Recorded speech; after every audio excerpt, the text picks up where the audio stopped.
Get 3 months of local news for just 99 cents a month. You'll get unlimited access to the news you need to stay engaged and connected to your community.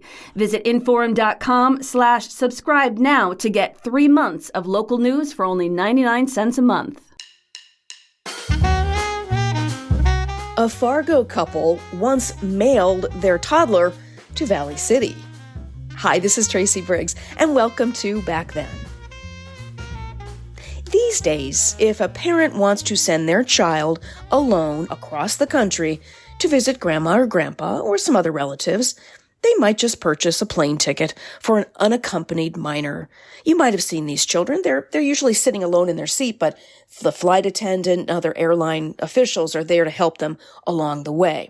But parents in 1913 had a much cheaper option. Slap a stamp on Junior and send him through the mail. Now, I know what you might be saying. There is absolutely no way this really happened. This has got to be a scam. But as sure as postal carriers complete their rounds through snow, rain, heat, and gloom of night, delivering children via U.S. mail most definitely did happen. Here is the simple explanation behind the phenomenon. In 1913, the U.S. Postal Service introduced parcel post service, which allowed for the shipping of items too heavy for normal postal service. The rules about what could and could not be shipped were a little murky with the start of the new service, and how people interpreted those rules complicated matters even further. People all over the U.S. started shipping things like live animals, produce, and even entire buildings, one brick at a time. And if that weren't enough, some people really pushed the envelope and shipped their offspring. So here is the story of that Fargo family. On August 23rd, 1916, Mr. and Mrs. Fred Colby of Fargo sent their nearly 2-year-old son, Freddy, to Valley City, North Dakota, to visit his grandparents. According to a newspaper report at the time, the mother was unable to accompany the boy to Valley City, and as Freddie came within the limit in weight and dimensions for parcel post packages, she took him to the post office, weighed and tagged him, and he went through without accident. Okay, so how exactly did this all work? While you might envision putting a stamp on the baby and shoving him in the mail slot, of course, that is not what happened. Oftentimes, the children sent via the mail had a mailing label pinned to their clothing, and they were then handed over to a mail carrier, often personally known by the family. Then, that postal carrier brought the child along on his route, either personally delivering the baby to the final destination or giving him or her to another carrier to complete the parcel delivery. According to the late Nancy Pope, who was a historian and curator of the National Postal Museum, these babies weren't boxed up, they were carried or walked along the route. More than anything, parents saw the wishy-washy new parcel postal regulations as a potential way to save a little money. Take the case of Charlotte May Pierdorf.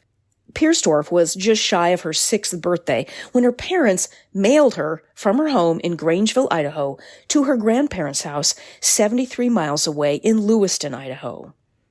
Stamps were placed carefully on her coat, and she was given over to her mother's cousin who worked on a railway mail train. Pope said the postage for the trip was 53 cents, which was nearly $1 cheaper than if Pierdorf's parents had purchased a train ticket for her. Either way, she would sit with her relative on the train, but mailing her saved some money. Pierdorf's story received attention just a few years ago with the publication of the children's book Mailing May.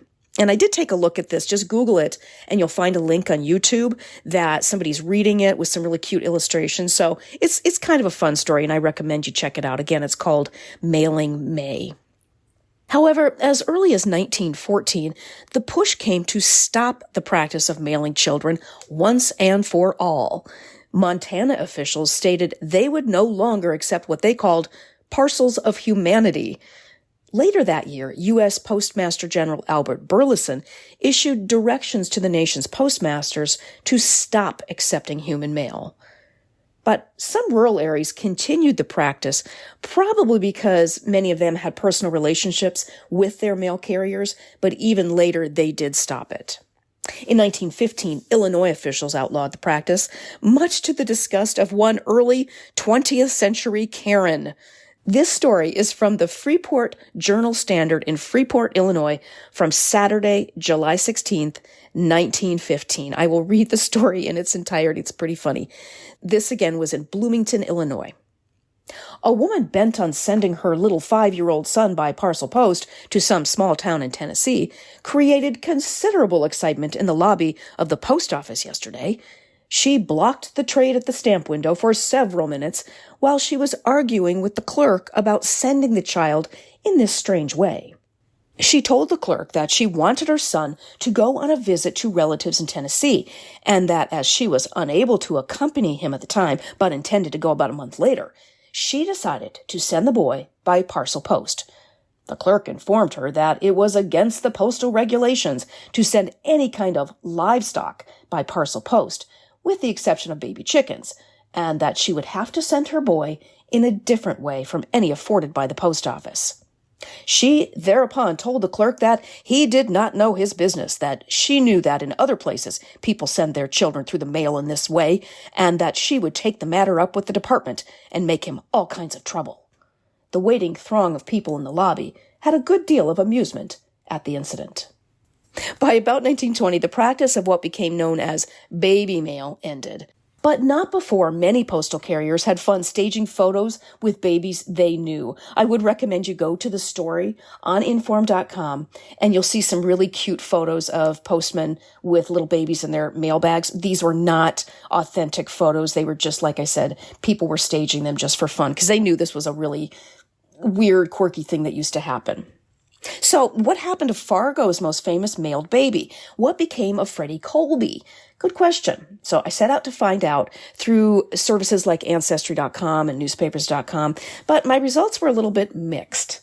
According to the Forum archives, there was a successful lawyer in Fargo named Fred Colby, who was born around the same year that little Freddy Colby, who was mailed to Valley City, was born.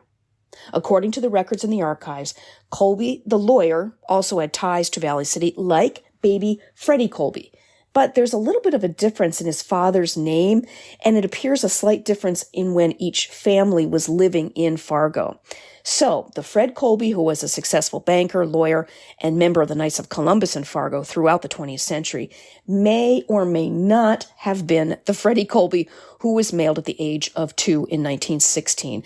I promise you, I will continue to dig into this most pressing postal matter. If you can shed any light on it, if you happen to know the Colby family, I would love to really learn the truth about this. It's a pretty fun story. So if you happen to know anything about this family or this story, just email me at tracy.briggs@forumcom.com. If this does happen to be the same Freddy Colby, it's pretty clear he was none the worse for wear after his time as a parcel package.